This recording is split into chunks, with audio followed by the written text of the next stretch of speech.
चाहे प्रशासनिक अमला हो, चुने हुए प्रतिनिधि हो,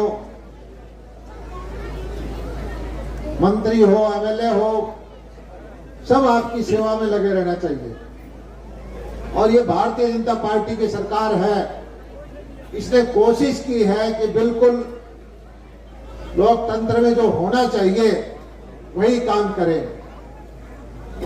हमारे आज से पहले 10-12 साल आपने देखा होगा, विधायक एक बार बन जाते थे, फिर आपको घर में घुसने नहीं देते थे, कोई कुत्ता पाल लेता था, कोई कुछ था, बगैर में चलिए क्योंकि आपकी सुनवाई नहीं होती थी। 5 साल निकल जाते थे, आप गुस्सा करके दूसरे को बनाते थे, दूसरा भी वही हाल कर देता था।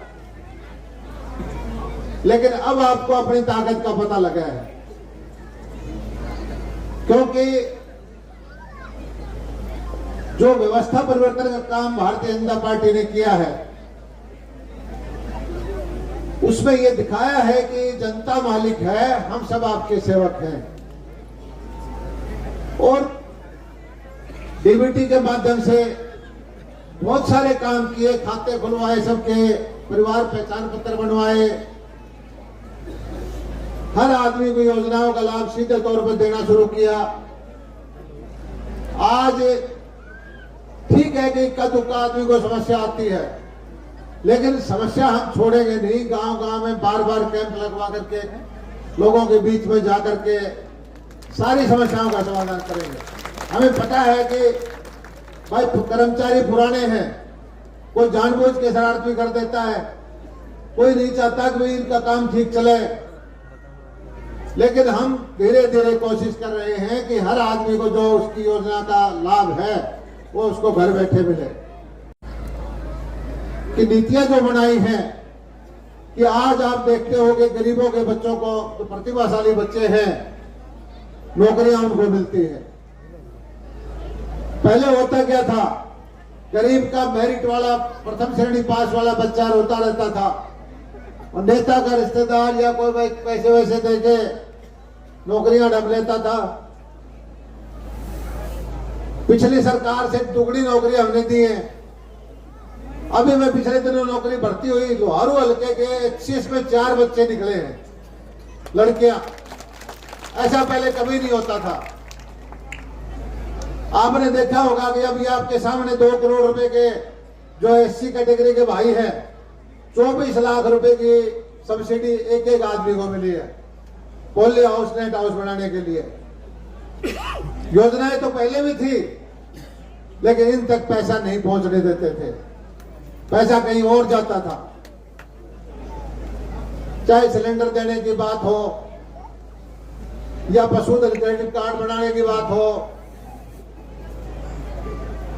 पेंशन देने की बात हो, अब धीरे धीरे करके लोगों को पता लग गया है कि हमारी ताकत क्या है और उसका फायदा उठाने लग गए लोग। कुछ लोग हैं भाई थोड़े बहुत अभी वो चाहते हैं कि पुरानी वाली व्यवस्था है। कई लोग कह देते हैं कि भाई हमें पुरानी सरकार पसंद है क्योंकि हमारी उसमें चलती है, हमारी नौकरी मिल जाएगी। वो नौकरी भाई आपकी खाएंगे।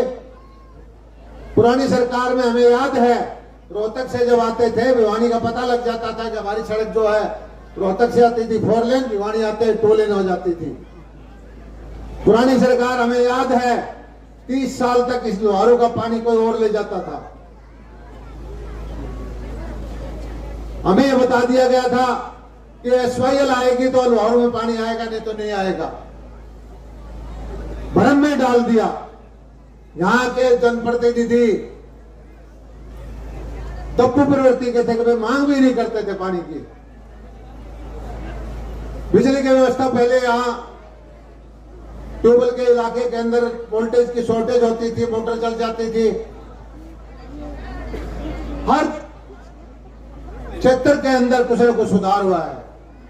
गांव के अंदर 24 घंटे बिजली है, हिस्से का नहरों में पानी है, किसान को बीमे की राशि है, पशुधन क्रेडिट कार्ड बनवाए हमने, पशुओं का बीमा करवाया।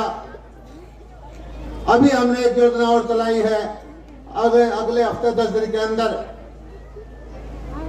डॉक्टर होगा, पशु का वैन के अंदर दवाई होगी, कंपाउंडर होगा और एक नंबर देंगे। जिस तरह पुलिस का एक नंबर है, तुरंत पुलिस आ जाती है, इसी तरह से किसी का पशु बीमार होगा तो डॉक्टर 15 मिनट में 20 मिनट में आपके घर पहुंचेगा। किसान का जोखिम फ्री करें, जिस तरह से बीमा का पैसा ऐसे पशुओं का बीमे का पैसा दिलवाया है। और आने वाले वक्त में यहां पर आपको पता है कि गोकुलपुरा के अंदर यूनिवर्सिटी का बाजरे का सेंटर, करकड़ी बावनवाड़ी में महाराणा प्रताप यूनिवर्सिटी का सेंटर, गेगड़ांव में इजराइल वाली विधि का सेंटर, उत्तर भारत का सबसे बड़ा सेंटर बच्ची का गरबा गांव में, लोहास का सेंटर बहल में, वीटा प्लांट सलेमपुर में, जो भी किसान से संबंधित चीज है वो लोहारू के अंदर वो काम हुए हैं। और मैं धन्यवाद करता हूं मुख्यमंत्री मनोहर लाल जी का। ये सही है कि हरियाणा के 90 के 90 हल्के हैं, 3,900 करोड़ रुपए से ज्यादा हमारे यहाँ मंजूर हुआ है। 2,500 करोड़ रुपए लग लिया और 1,400 करोड़ के काम चल रहे हैं। और इसके गांव गांव में जाके देखो, छोटी छोटी गली के लिए मैं देखता था कि यहाँ लाख की गली, 2 लाख की गली, उसमें पत्थर लगा रखे एमएलए ने, पुराने ने। हमने यहाँ सैकड़ों नहरों बनवाई, सैकड़ों सड़कें बनवाई, बड़े बड़े प्रोजेक्ट बनवाए। कभी ये कोशिश नहीं की पत्थर लगवाने हैं। पत्थर आदमी के दिल में लगता है भाई। मैं तो एक ही चीज कहता हूं कि मेरा इलाका हरियाणा का नंबर 1 इलाका हो। और उसका पैमाना क्या है? उत्तर हरियाणा है, कुरुक्षेत्र करनाल के अंदर जमीन के ठेके का रेट है 70,000 रुपए, 60,000 रुपए किला। यहां पर मैं जब आया था तो 5,000 7,000 रुपए में किला ठेका नहीं लेता था। अब थोड़ा थोड़ा स्वतंत्र हुए हैं, बिजली हुई है, ड्रिप इरिगेशन लगी है, टैंक बने हैं तो थोड़ा सा बढ़ा है। तो ये भेदभाव मिटना चाहिए। किसान को उतनी सुविधा यहां मिले जितनी वहां है। और वो जिस तरह से बाजरे का भाव बढ़ाया है मोदी जी ने, और दुनिया के अंदर बाजरे का, मिलेट्स का प्रचार हुआ है, आने वाले वक्त के अंदर बाजरा के किसान जो है और समृद्ध होंगे। और मैं कहता हूं कि जैसे हमारी गरीब बहनें बैठी हैं, इनकी आमदनी भी बढ़नी चाहिए, इनके लिए भी कोई साधन होना चाहिए। समाज शांति से वही रहेगा जहां अमीर गरीब का गैप कम होगा। सारे इकट्ठे मिलकर तरक्की करेंगे, सबके लिए रोजगार के साधन हो, सब इज्जत से रोटी कमा के खाएं, इनके बच्चे भी आगे अफसर बने, शिक्षा मिले। और सरकारों के काम यही होते हैं कि सड़कें बना दे, बिजली दे दे, रोजगार के साधन उपलब्ध करा दे। और शिक्षा और स्वास्थ्य, दुनिया के अंदर सरकारें 2 चीज पर ज्यादा ध्यान देती है, शिक्षा पर और स्वास्थ्य पर। स्वास्थ्य के क्षेत्र में एक ग्रामीण इलाका है, मुझे अच्छी तरह से पता है कि एक बीमारी किसी को आ जाए, बच्चा लेके जाए या बूढ़े को लेके जाए, 2 लाख 3 लाख रुपए का बिल आ जाता था प्राइवेट अस्पताल के अंदर। कर्जा 2 रुपए सैकड़ा महीने का, 1.5 रुपए सैकड़े का अंगूठा लगाना पड़ जाता था। 5-5 10-10 साल तक उसके बच्चे कर्जे में दबे रहते थे, जिंदगी बर्बाद हो जाती थी। या तो घर का सुरक्षित रह जाता था और बच के आता था तो बचे हुए का जीना दूर हो जाता था।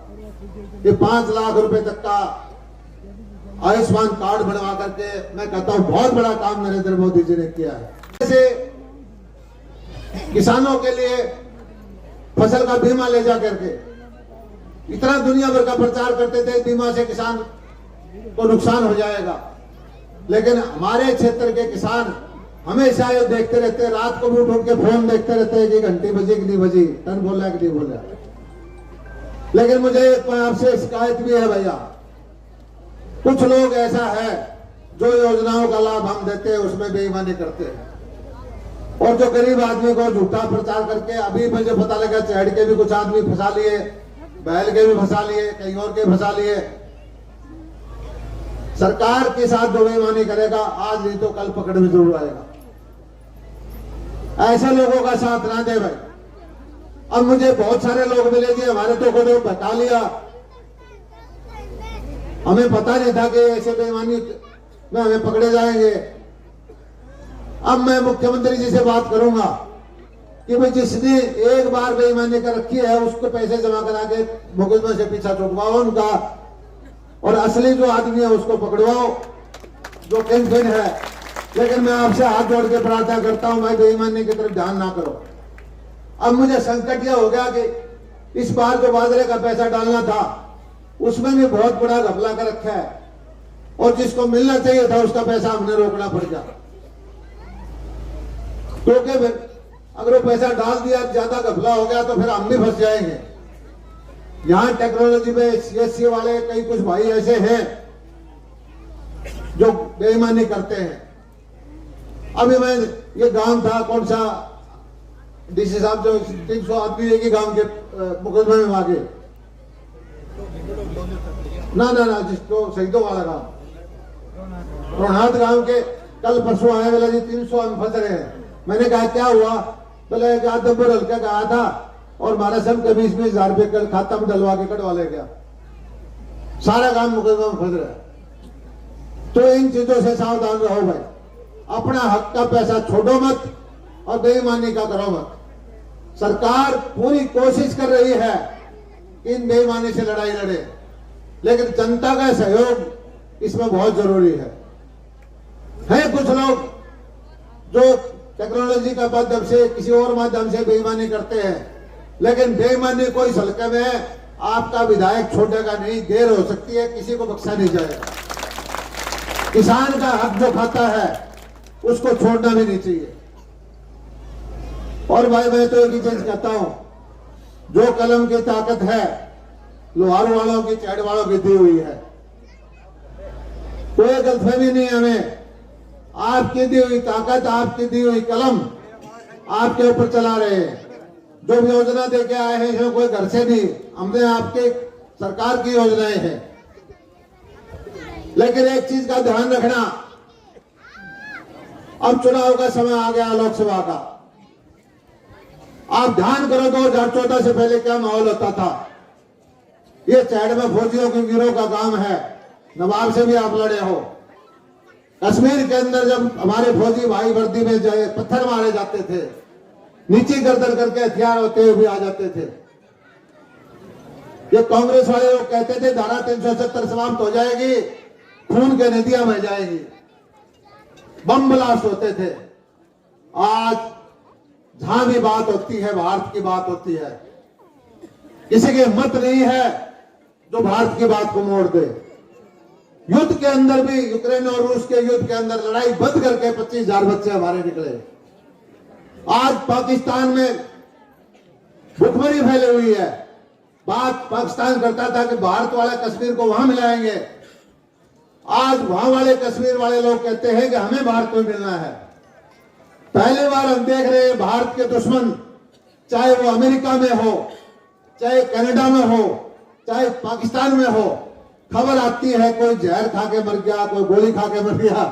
ये पहली बार हो रहा है तो उनके घर में जाके मार के आते हैं, वो यहां बम ब्लास्ट करने नहीं आते, उनका इलाज वहां जहां बैठे वही हो रहा है। यह आपके वोट की ताकत है। लोगों, गलती नहीं करनी है। हमें एक बार मोदी जी की फिर जरूरत है अगले 5 साल के लिए।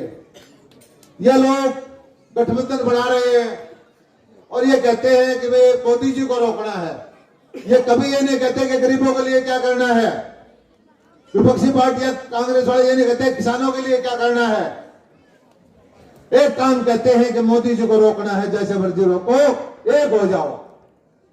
लेकिन मोदी जी इन लोगों के दिल में है, माताओं बहनों के दिल में बैठे हैं, इनके रोकने से नहीं रुकेगा। भारत का परचम दुनिया के अंदर लहराएगा। आज सारी दुनिया मांगती है कि सबसे तेज गति से अर्थव्यवस्था को चल रही है तो भारत की अर्थव्यवस्था है। और आने वाले वक्त में मैं कहता हूं भारत की ताकत इतनी बढ़ जाएगी कि दुनिया के देशों को बॉर्डर खोलने पड़ेंगे। हमारे युवाओं को रोजगार की जरूरत वहां बुला के देंगे। जिस तरह से WTO साइन कर रखा है कि एक दूसरे को बाध्यता ला रखी है, हमारे देश की ताकत बढ़ेगी तो हमारे युवाओं के लिए भी सारे दुनिया के जो विकसित देश है वो बॉर्डर खोलेंगे। एक यही तरीका है तो मैं आप लोगों से प्रार्थना करता हूं कि अप्रैल में चुनाव शुरू हो जाएंगे। जिस तरह से आपने 2 बार मोदी जी को आशीर्वाद दिया है, एक बार फिर मोदी जी को आशीर्वाद देना है और जो सेवा आपकी से मेरे से बन सकेगी मैं आपकी सेवा करता रहूंगा। जो मान सम्मान दिया चैट दें, जो स्वागत किया है, सिर झुका के आपको नमन करता हूं।